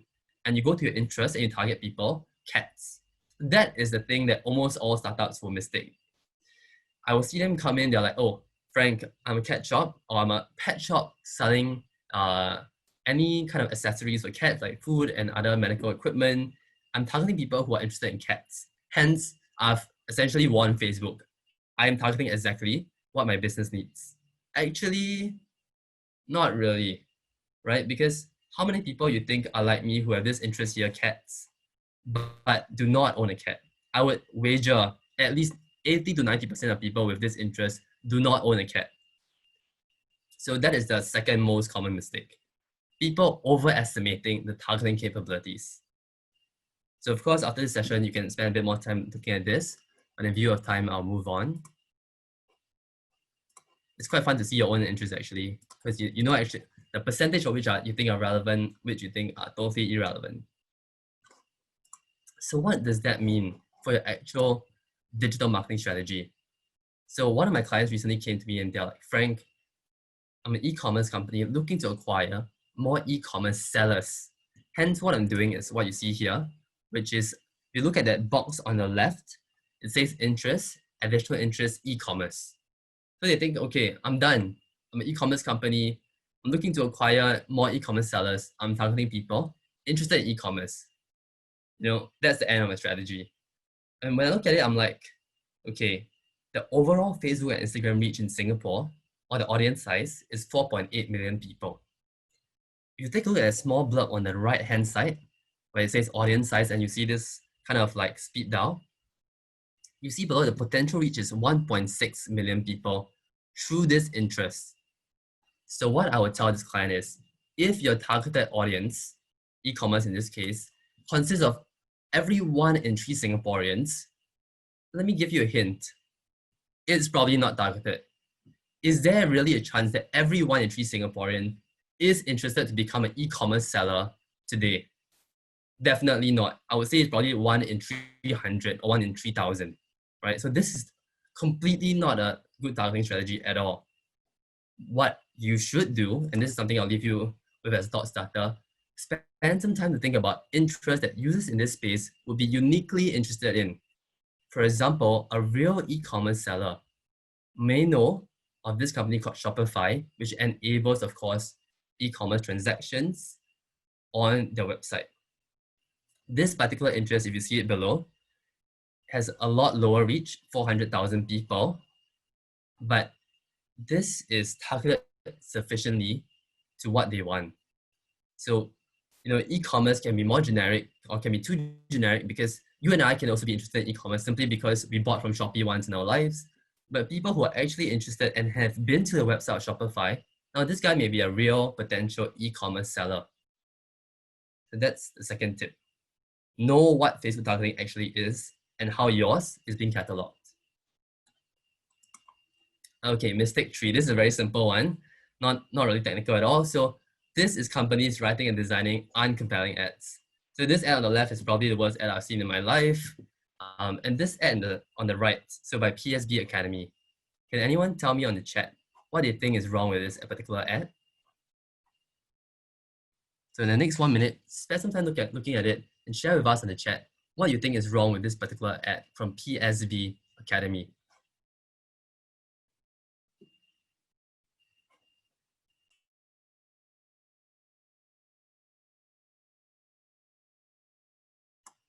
Yep, so a couple of you have mentioned it already, so I'll just stop here. Many of you have mentioned that this image is cut off, optimized to the wrong size, message is not clear, not mobile optimized, so on and so forth. So what happens by default when you upload an image on Facebook? They actually manage for you in exactly the size that you need. So somehow PSB Academy has, after Facebook has automatically kind of managed the ad sizing, they actually went in and cropped it even further to somehow become a weird square that doesn't showcase this person's face, nor what their ad is trying to say. So it's really potentially one of the worst ads I've also seen in my life. And it's just a simple matter of, you know, QCing your ad before it goes out. So some tips I'll give you, but let's take a look at some variants first. Now, with the work from home, the rise in work from home in the last few months, many of us are buying, of course, work-specific furniture for our own study room or bedroom. So these two particular companies, Comfort as well as 42SG, are selling work-specific furniture in 2 different ads. Now just take some time to look at these ads on the left from Comfort, on the right in 42, and let me know in the chat simply which one you think is better. Is it variant 1 or variant 2? Just write either one of them. I'll give you half a minute to look at it and let me know your thoughts. Okay, so I'm actually counting, and 1 is slightly in the lead, but we have almost equal to 2. No, sorry, 2 is slightly in the lead, but 1 is not too far behind. Let me just see any new messages. Okay, so we are still slightly ahead for 2. So what I'm actually driving it at here is that, thanks for your participation, by the way. It makes sense. Some of you are interested in 1, some of you are interested in 2. So you guys actually said, okay, 2 has a video, 2 looks more like home, but 1 has a clearer message in the image, right? And there's a very clear call to action here. There's a sale, 15% off till 30th September. Some of you also said, let me see what else. Yeah, those were the main points. So what I'm driving at here is that when you actually run your ads, a very good way to actually start doing it is looking at what competitors are doing. And oftentimes, actually really, either variant 1 or 2 is clearly better. But there are things that, if you're a new business, running the same kind of products, there are things that you can extract from both advertising or both ads and utilize in your own campaign. So let's look at ad 1 first. The strong thing about ad 1 is the call to action. Don't miss 15% off work from home sale. And they even tell you till what date. It's till 30th September 2020. And it's very clear in the image. You see a desk, you see a nice work chair, you see even a laptop on top of it, and a big sale word on the left. So this is a very clear kind of imagery. You know exactly, even if you just like scroll past it, you know exactly what they're selling. And this is something very important because most of us, or rather all of us, don't go on Facebook to look at ads, right? No one has ever said, hey, I'm going on Facebook to look at ads right now. So one thing you definitely need to know is that when you run ads on Facebook, you are on an uphill battle to catch people's attention. And the clearer your ad is, the more people can just kind of like glance through it, and then they know straight away what you are selling and what your main message is, the better the ad performance will be. Variant 2, I think, have 2 specific points that are good in this case, and I will also extract out. One is the video itself, but I would say in general, the image is less strong than comfort. There's no big word that says sale. It doesn't really say it's working from home. Nothing about selected models, nothing about timing. And in fact, look at the table, I can't really see actually a laptop on it. So for me, I look at it, I'm like, looks like a generic kind of bedroom study table. Now, what they're doing well is talking about other features or benefits that a user gets. Number 1, 100-day free returns. Number 2, we also do lowest price matching. So you know there's various things that you can extract from both. One is how clear your ad is, how clear your call to action is. Second is what are the specific benefits that users can derive. My Facebook team loves telling me 70% of all campaign performance comes from your ad. So let me show you one of the best ads I've seen in my life from this company called Heal. So what do I like about this ad? First is how well they have structured the messaging. Notice how it's very crisp. Unlike some other Facebook ads that you may see, the actual messaging is very short both on the post as well as in the picture. And the first thing I always see when I look at this ad is these doctors do house calls for just $99. In just 8 words, they have told you exactly what they do. They tell you the price point of what they do, and not only that, they have the CNN logo backing it up, which kind of indicates, because you know, if you're someone looking for house calls for either yourself or your elderly who stay in the same house, you want to know that this company is legit. Because it has to do with medicine, you definitely want to understand the legitimacy as well as the experience of this company. And if it's been featured by CNN, probably it's quite trustworthy. What else do you notice? After that, you look at the post. You see, discover a better way to see the doctor. It's on demand and on your schedule. Try Heal today. So I really like this because they spell out clearly what the benefits are, not the features. Many people who write ads for the first time, they love to talk about features. For example, our new monitor screen has the latest in the Radeon technology, or the 4321 model, or this and that feature. No, people want to just know what it means for them. In this case, you can get it anytime, on demand, on your schedule. Hence, it's a better way to see the doctor, particularly maybe if you have elderly people in your home, which is obviously a more common trend today, as you know, the economy and the demographic of most countries, are aging. Last thing that's very good actually is social proof. So aside from the CNN big logo in the center of the image, if you look down below, it says, discover what CNN, New York Times, and TechCrunch are talking about. And actually most startups I work with today haven't featured in this kind of companies. Maybe not New York Times, but TechCrunch Singapore quite common. Even Straits Times or CNA Singapore, most of them have innovative solutions and are featured because of the funding or because of the interesting service that they provide. They actually don't convey this at all in the advertising. So just look at this at whenever you are approaching your own messaging, how are you massaging social proof in? How are you communicating clear benefits, not features? How are you making the overall imagery? So in this case, you see a very friendly, approachable doctor on a lab coat, which conveys authority, but also friendliness. Now I'll leave you at the end with a quick case study from Scoot. Now Scoot has utilized Facebook to do kind of a full funnel purchase strategy, which means that it's both awareness as well as conversion. Let's talk about how it achieved that. So the first thing it did is they are running brand awareness-based ads. As you recall, one of the key objectives on Facebook is brand awareness, and the target audience is very simple. All users who have not visited Scoot's website in the last 30 days. And it's a very nice generic image. Time to plan your next escape. We have over 60 destinations where great sights and eats await you. And they also tested this image against a video. So this particular video, which I'll play here,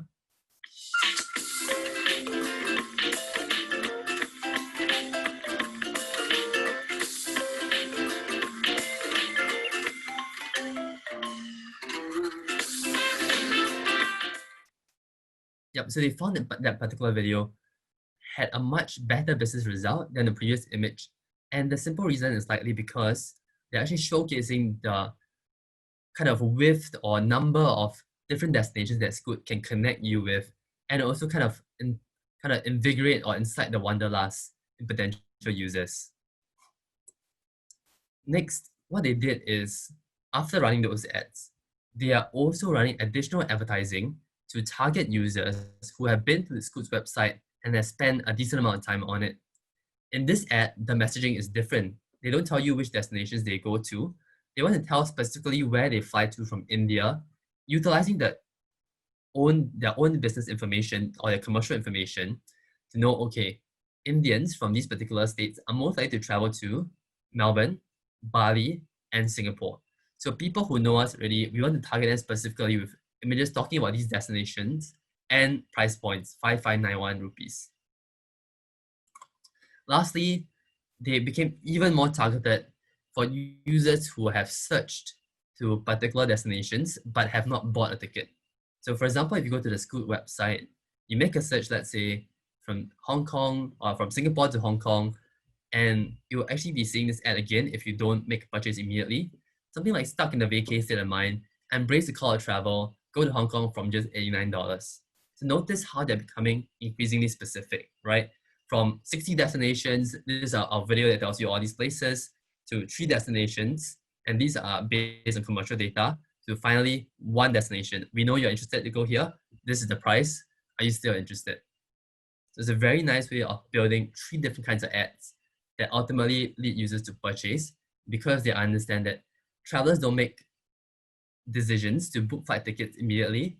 It often takes a few weeks or even months based on your conversation that you have with your travel group. Okay, so I'll leave you with this playbook for starting your first Facebook ads campaign. I won't go too much into it, but because all these slides, myself and Denise, will be sent to you after, you can utilize this as kind of a cheat sheet of everything that I've said. I won't go too much into it in view of time, but it's a very good summary if you want to recap in the future. The key thing that I'm wanting to showcase here is that businesses are, of course, at different stages in their kind of maturity. New businesses often want to drive brand awareness and web traffic. Mature businesses often want to drive conversions, which are purchases, signups, or even if you're a B2B company, it could also be driving leads, which essentially is contact information. So depending on that, you probably want to calibrate your audience targeting and perfect your ad creative. If you are running an ad, for example, for brand awareness, you probably want to talk more about education. What does your product and service do? And what are kind of standout visuals that you can put in your video or your banner, like what Scoot did earlier. If your objective is to just drive hardcore conversions, you just want sales, you really have to double down on a very distinct call to action, as we saw in the comfort ad. a very good thing to do here is to showcase your actual products or services in the visual itself.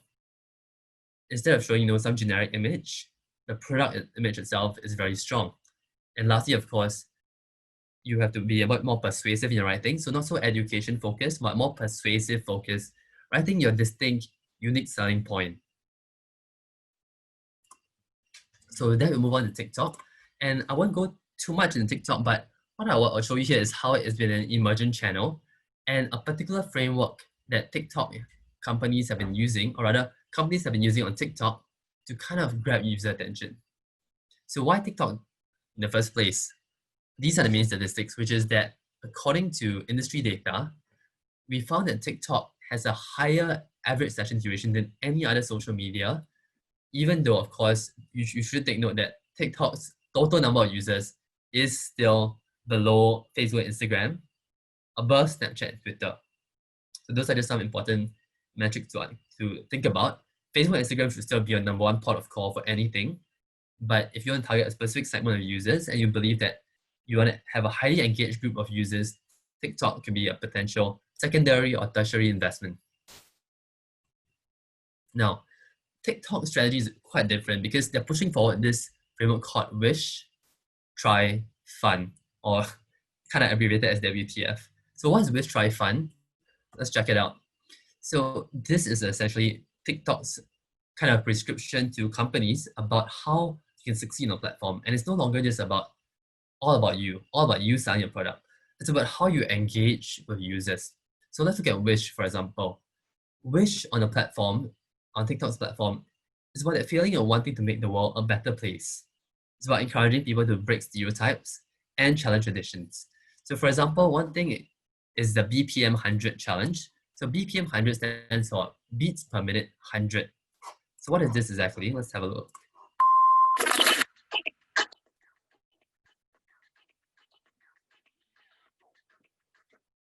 So essentially what is happening here, even though it looks kind of odd, is actually that this campaign is inviting TikTok users to dance to a song with a tempo of 100 beats per minute. If you notice what she's actually doing is she's kind of dancing towards a CPR-based kind of pumping, right? So it's actually utilized for kind of non-profit purposes where they are basically telling you, okay, these are the 5 CPR steps, and do recall that you need to have 100 beats per minute kind of tempo in order to revive people. So it's a very good way of kind of raising awareness of a very important safety skill. Next one, T or try. Try is a big one on TikTok, and it's all about giving users the opportunity to take on and try this. And the simple insight that TikTok, the internal team has gotten, is that when users nail a challenge, they get the sense of achievement and they want to share it with the world. So one company that's utilized this quite well is Chipotle. Chipotle is, of course, a fast food chain in the US. So what they did is the lip flip challenge. Let's have a look.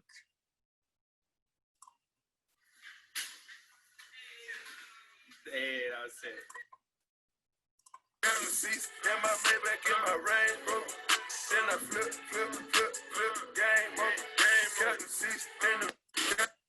So honestly, it's a very, very simple thing. It's literally taking the standard Chipotle cover as well as the dish. They kind of drop it on it and see whether the lid can flip right onto the dish itself. So it's one of those things that, probably to us, we're like, okay, I'm not sure exactly why people are so interested in it.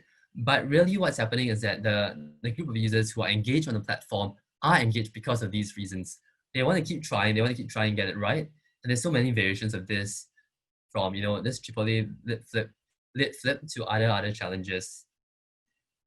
The last one, of course, is fun. And I don't think I should explain too much what is fun. As it says on the label, what you're doing, of course, should be fun to users in a certain way. So jumping back into the slides, TikTok ads basically can drive brand results with engaging ad formats. So you keep in mind that WTF, which Try Fun framework that I just discussed, there's all these kind of placements that you can run corporate advertising or even just normal, corporate posts, like how you would do for your organic Facebook page. You have your normal ads that you appear in feed. You can do things like interactive kind of advertising. You can do voting-based advertising. And if you see the one on the right, you can even buy the like button. So in this case, Nike, for example, has chosen to buy the super like button for specific kind of content. So they essentially partner with all kinds of sport advertisers or sports influencers to kind of introduce this new super like thing, to kind of drive that kind of brand awareness and coherence. Last thing I'll leave you with is TikTok is all about leveraging influencer marketing. And that's where I would actually ask you to take a step back and think about whether this actually makes sense for your business. I'm also sharing it TikTok because it's a new and emergent thing that many people are keen to understand. But I would actually say that you should definitely double down on Facebook and Instagram first before even considering TikTok, because influencer marketing is not cheap. Secondly, it's also less simple to run because unlike Facebook ads, which oftentimes I coach not a dedicated person, but someone who manages many different things in a startup, and I just tell them, okay, with this kind of strategy, you probably need to dedicate maybe 30% of your time running digital marketing. 70% of the time could be whatever you normally do in your marketing, your general marketing, communications, or even ops roles. This, however, engaging influencers takes a longer time. And in this case, for example, you've got to be very targeted. It can't just be any influencer. Let's say you are a cosmetic brand, you're up and coming. You don't go with just any influencer, but in this case, I've left you with this link here that you will see in the deck. This link has specific to influence in Singapore, which have a high density of makeup-based posts. And you can even see their hashtags. For example, you can see one is beauty, one is eye makeup, manicure, and so on and so forth, even though it's misspelled. And it's a typical rule of thumb. It's typically per post, $10 for every 1K followers. This amount typically skyrockets as it gets higher and higher. So for example, in 1,000 followers is $10, but for 100,000 followers or even 1 million followers, that amount could go up exponentially. So I typically encourage businesses, particularly non-MNCs, to find this kind of influencers which have a high saliency, in this case, for makeup-based influencers to a cosmetic-based brand, and have a smaller amount of followers, hence giving them kind of a measured way to test TikTok. So in this case, for example, with 90K followers, it will likely be something like $900 per post. Quite a high amount, no doubt, but small enough to start with if you really want to. So that really concludes the end of my section today. As mentioned, the key focus was on Facebook ads for a specific reason, because I believe it's the number one focus that any startup should dedicate their limited resources into. We looked into the 3 different tips to, that mistakes that startups are usually making that I've seen.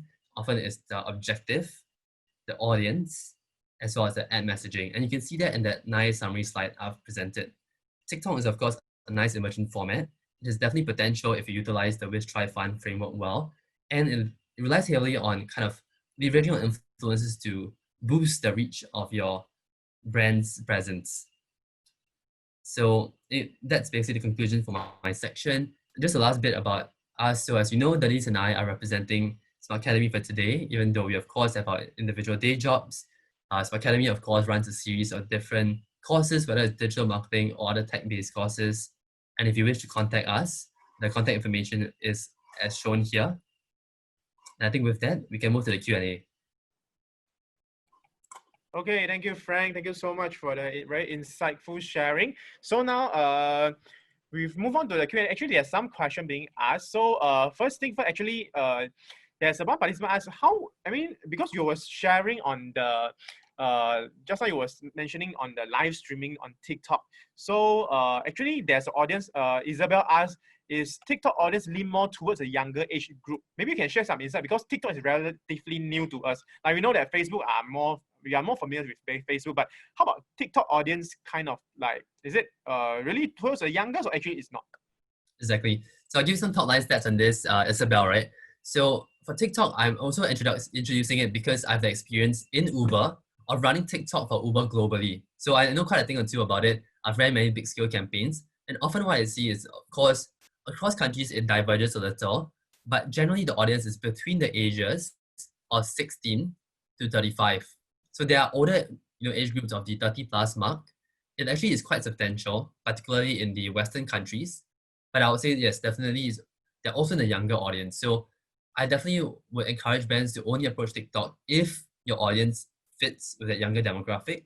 And even if so, you probably want to think about the purchase power. So if you think about purchasing power, you may only want to target people, let's say, who are 22 to 40 years old. Okay, so since we are, addressing the concern on the live streaming, so actually, there's one participant also saying, how do you see the future of live streaming marketing? How should Singapore company play differently with other players from, let's say, China? Okay, for example, China TikTok is very hot.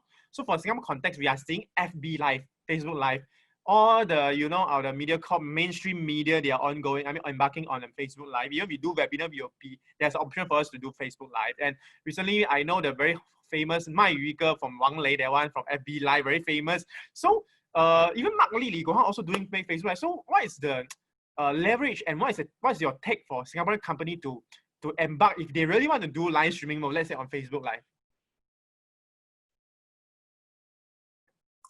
Yes, thanks, Jackson, for the question. So I think for streaming, the future of it really, I think, will be in discovering products. So whenever you approach a marketing strategy, whether it's digital or otherwise, always think about the stage that it brings users in. And in this case, live streaming is all about discovery and kind of like third-party experience, right?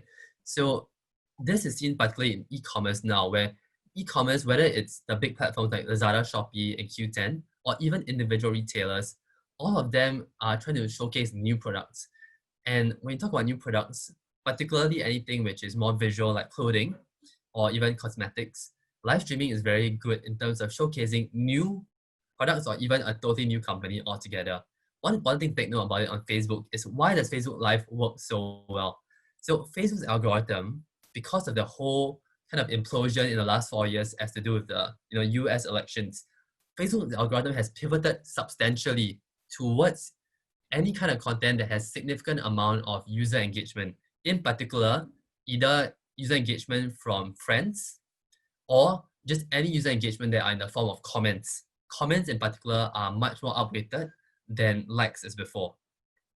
So the implication is that oftentimes live streaming, like, almost like how I encouraged earlier all of you to comment and let me know your thoughts. Live streaming is very, very interactive. They want to know, if I'm showcasing this cosmetic, how are you guys using it today? Like, what are your thoughts about this? Choose A and B. So that those comments actually trigger your Facebook Live to appeal to a much wider audience simply because of the interactiveness. Okay, thank you, Frank, for the sharing. So people must bear in mind that the different functionality of like just posting a video, ads, image, or if you go for live broadcast, Facebook live streaming, actually the purpose and contents must be all customized and different from what you are doing between different media. So mentioning Facebook Live, so going to there's one participant asked, I heard that Facebook has a lot of fake accounts. How do we avoid fake accounts when doing Facebook advertising targeting? Because this we know that, in the past few years, especially when it comes to election, people often say, these politicians got fake followers on Twitter. Twitter are more, commonly known for fake accounts. But for Facebook, yes, we often see that some haters or some comments, obviously they just create an account for just to publish like negative accounts. So as a marketer or as a business owner, of course, we don't want to I don't want to pound the money just to address all of this fake and sleeping account and zombie account. So what is your advice to them if they are doing this, like on a Facebook advertisement? That's a very present question. And the very short answer to this actually is that don't be worried. And let me tell you why. Okay, so there's two ways that typically that you will encounter such things. One is when you have a like or engagement-based campaign, whether it's you're boosting normal Facebook posts or you're running a full-size ad campaign to gain followers. Now, in the current state, Facebook's fraud detection has elevated quite a number of levels, and that's again all to do with the US elections. So now when you're getting new followers in utilizing campaigns, I would say 99% of them will definitely be non-fake accounts or just normal genuine accounts. And the more important thing is, I wouldn't even encourage you to run a like-based campaign because Facebook has really moved on from that. And in fact, my Facebook reps themselves tell me not to do so. As you've seen earlier, it's because even if you get followers, only 1% or less than 1% of them see your normal organic posts. So when you run actual Facebook ad campaigns targeted at brand awareness, traffic, and conversion, none of these people are fake, because Facebook's algorithm has targeted people with specific actions in the last 90 days. So for example, they've seen, okay, this user in the last 90 days, they've clicked on 50 different ads. He definitely, obviously, is someone who's real, not a bot that has so much time to code, right? So when you're running actual campaigns targeted at a business goal, you will only receive real accounts. Okay, thank you, Frank. So another question. So this participant actually asked quite interesting. So how would an engineering company with high value products have a digital marketing strategy and plan? So for example, they are doing engineering products. They are very high value and maybe B2B. So we always think that, there's this mainstream idea thinking that when I'm doing Facebook promotion or Instagram promotion, I'm more towards B2C, business to consumer. So, but like what Dennis shared just now, actually now the days is brand awareness, and like what you shared just now, Facebook actually can do brand awareness, traffic, and conversion kind of different campaign and different objectives. So for this kind of let's say B2B or high value engineering company, so what is the advice for them if they want to embark on social media marketing and campaign? Good question. Maybe Denise, you can chime in your thoughts as well. I'll just quickly go first. So I think for engineering company, typically what you see is that instead of driving towards on-platform purchases, you are just online to generate leads. These are essentially contact information that your sales team will follow up with. Especially you have high-value products, each sale will of course drive a huge business revenue for you. What I typically see when I work with clients that online marketing is best for is really giving sufficient both education as well as legitimacy, right? So let's imagine you want to find a new dentist near your area. So when you do so, let's say you go online, you type in our dentist in Bedok, and then if you see a couple of websites, you basically use that website as a way to kind of assess, okay, how long has this guy been in the field, right? What is his experience? If you have a particular thing that you are going into, let's say you need root canal, is this guy an actual good surgeon, or is he only good for general dentistry? So those are the things that online, based on my work with my clients, I've seen clearly is important. So if you actually dive into how people utilize this kind of websites like engineering companies, they go to the homepage. The next step is always they go into About Us. They want to know how long you have been here, what are your credentials, what's your experience. Then the next step will be they want to go into your services. They have a particular service they want to find. They are a potential buyer, and they will then look into it, and if successful, they will then go into contact us, and then that's when your sales team can follow up. So Facebook is just getting them onto the first part, your website does the rest, and finally, of course, your sales team closes it. Okay, Dennis, I see you are on video now, so maybe you want to chip in on this also? Yeah, so I think just an extension of what Frank said, it boils down to your content. How do you build trust and authority? So there are a few ways you can think about it, right? If you are a subject matter expert, if let's say in the case of dentistry, you can also write some articles about, when do you need to actually go for root canal extraction, for example. So those are things you can think about. Or another thing I find very effective is testimonial marketing. So think about, are you able to harness your existing clientele, get them to maybe endorse you as a brand or a company or your solution? And if they're shy, maybe you don't have to use their pictures, but also maybe just get some sound bites, right, from them to say okay, they really endorse your product, it's a great service, and so on. So typically, if you have happy customers, they would be happy to do that for you. So think about what kind of network you can also leverage on. Okay, thank you, Dennis. Thank you so much to chip in. So, okay, maybe another question for Frank. So, actually, in the past few sessions, we have some other speakers and presenters was sharing on let's say the future trend and life cycle. So, before this COVID-19, we didn't know that FB Live will be the in thing, the live streaming will be in thing. So, what can you advise the company, the Singaporean company that looking for the future, like social media marketing, campaign, advertisement, promotion on social media, different social media? What is the trend and things that they need to get themselves prepared and let's say mentally prepared, financially prepared, and also actionable plan prepared for the future trend of the social media marketing? What is the advice for them, Frank? So Jackson, just to summarize, this question is more on future potential trends within social media and how companies can prepare for it. Correct, yes. Okay. I would say that the first trend is already upon us, which is, as I mentioned, the shift towards conversation-based up-ranking. So essentially all social media platforms, whether it's Twitter, TikTok, or Facebook, because of kind of higher skepticism of corporate-based content on Facebook. The shift is towards companies that genuinely engage with users, and it's often in the form of either comments, or the other one actually that's very big is shares. So I would say, look at your current kind of content that you're posting. Is it actually something that people are engaging with, particularly for comments and shares? Likes are a lot less important than before. Number of people who have seen your post also is less important than before. So that will be the number one thing. The second thing I would say generally for social media is kind of social media as not just discovery, which is mostly what's utilized for, but also as kind of informational. So what I mean is, as you know, the COVID-19 trend is still ongoing. People are still, facing some challenges in utilizing their offline-based businesses.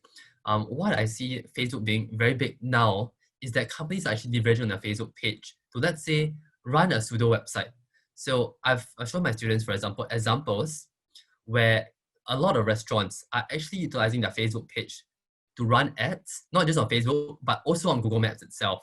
So let's say on Google, if you click, there are some restaurants which are running advertising that instead of having a website, they will go to the Facebook page. And once you go to the Facebook page, you have the top few things that you need to know. These are your menu, whether you deliver, is it free delivery, is it same day delivery, and then how much is the delivery, right? You always think about what the audience wants. So if it's very visible to users, then you will succeed. I understand. Thank you, Frank. So maybe some quick advice and short summarize, or maybe tips for the attendees today, all the business owners and marketers, in terms of like social media, like what is your maybe core advice to them if they want to success in the future in terms of like social media marketing and campaign? I think, is that a question for myself or Denise? For you, yes. Okay. I think Denise, you can chip in if you have any thoughts as well. So I think overall, when you approach social media, it's just about nailing the basics first, right? And as all startups, it's about also allocating your resources in as accurate or as strategic a manner as possible. You obviously have limited time, resources, and kind of budgets, and you want to use them where it gets you the most results. So the first step is always to nail those 3 thought starters I mentioned earlier, on what objectives are you using, what audience are you targeting, as well as getting your messaging of your campaign right. And one very simple way to actually do that is, show your ad to friends. Like if you show your ad to, let's say, 5 friends, 10 friends, do they actually think, okay, this is something that resonates with me? If they're a potential buying group, you definitely want them to at least give you some constructive feedback. So that's a very good way to start. That's the first step I would encourage most companies to take. And then the second step is a very simple one, which is if it's working, double down. What I often see for companies that I start training and running better ads with is that their ads suddenly become very profitable. So if let's say you're spending $1 and you're getting $5 back, from a commercial point of view, you want to keep that going, right? You want to spend $10 and get $50 back. You want to spend $1,000 and get $5,000 back. So double down would be my second advice. Denise, do you have anything else to add? No, I think you pretty much covered it. I think one of the key things I did mention in my earlier slide is also to try it out for yourself. Because there are so many new things, right? I think as marketers, Frank and myself, we are also exposed to new things every day. And the only way you can really understand the effectiveness is to try it. So maybe you always start with a baseline budget. Am I willing to invest maybe even a small amount, right? $1,000 you can already run, $500 you can run a Facebook campaign. So establish what budgets you can play around with the different channels, try it out, test it out. One person asked, oh, should we invest in multi-channel approach right at the start, or should we just go focus on one? My suggestion is, if you have a sizable budget, sure, I think it's great to have multi-channel to really have a unified kind of voice for your customer. But if you have a very limited budget, don't spread yourself too thin, because again, it's sometimes for Facebook campaigns or search campaigns, they need time and they need budget to optimize, right? So if your budget is way too small, or you only have like 1 week to run the campaign, then the machine learning cannot learn enough to help you optimize for results. Okay. Thank you, Dennis, and thank you, Frank, for the very insightful sharing. I think we have already overrun for a few minutes. So we still see some questions, but we'll leave it, offline for the speakers and the attendees to interact. So we are reaching the end of the session today. So once again, thank you, Frank and Dennis, for joining us today. I believe and I hope that everyone have benefited from the insightful sharing just now. So nowadays, digital marketing is no longer a jump or leap of faith. So it's like you never try, you never know, and it's a practical thing to everyone to go and to try, and be it social media marketing, SEO, digital marketing campaign. So we encourage people, all the business out there to try to try as much as possible, and obviously the possibility and opportunity are always there. So just waiting for us to grab. Okay. So once again, thank you for our speakers today, Frank and Dennis, to the very insightful sharing. So before we end the session, to those who are keen to sign up for SRCI membership, please take note that this special offer till 21st September. So enjoy the offer price to become our member. Okay. So now we have come to the end of this session. Please let us have your feedback and comments on SMEICC Live through the feedback survey. You may scan the QR code on screen or follow the redirect link after you have closed this session. So we have more exciting tracks and top-notch speakers lined up for you this afternoon. So please continue to join us, and you may scan the QR code to view full program. So see you later at 2:30 p.m. Once again, thank you for our two speakers today, Frank and Dennis, for the sharing, and also thank you for all the attendees participating and joining us for the session today. So we hope that you have learned quite a lot of things, and please continue to support us, and we have a wonderful session in this afternoon. So goodbye, Frank, goodbye, Dennis, and goodbye, everyone. Thank you so much. Bye-bye. Thanks, everyone. Guys, bye.